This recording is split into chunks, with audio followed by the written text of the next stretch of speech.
एक दिन से उस दिन सूरज को आखिरी सलाम पेश कर रहा था। शाम घिर आई थी कि तभी एटा के चमकड़ी गांव की इस हवेली से अचानक एक चीख गूंजती है। आवाज किसी लड़की की है। कहती है, मुझे हवेली से मत निकालो, ये मेरा घर है, वरना मैं तुम सबको बर्बाद कर दूंगी।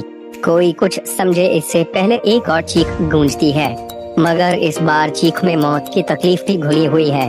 पानी पानी कराहने की आवाज के साथ कोई लड़की पानी मांगती है। ये वाक्या कहीं और होता तो शायद कोई ना कोई तो मदद के लिए आ भी जाता, मगर इस गांव में हर कोई डर से सहम सा जाता है, क्योंकि पिछले कई दशकों से ऐसी चीखें इस हवेली से निकलती रही हैं और लोग कांपते हुए सुबह का इंतजार करते रहे हैं। इस हवेली के मालिक सत्येंद्र तोमर कहते हैं कि यहाँ पहले सब ठीक था, लेकिन धीरे धीरे ये दिक्कत बढ़ती ही गई।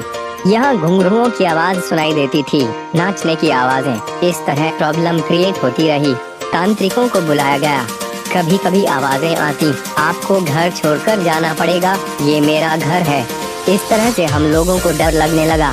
हम लोग खौफ के साए में जीने लगे।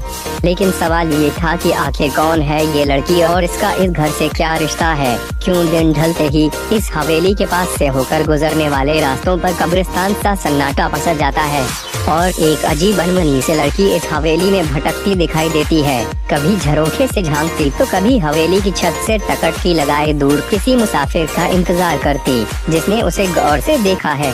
बताते हैं कि उसकी नजरें बर्छी की तरह कलेजे को चीरती सी लगती हैं, मगर कभी इन्हीं नजरों के दीवाने थे लोग। वो जहाँ खड़ी होती थी उसी के आसपास खड़े होकर लोग उसका दीदार करना चाहते थे। जिस घर में वो रहती थी उसकी खिड़की पर लोगों की नजरें टकटकी लगाए रहती हैं। इंतजार करते थे लोग कि कब खिड़की खुले और उसका दीदार हो। ऐसा जलवा था रमैया का।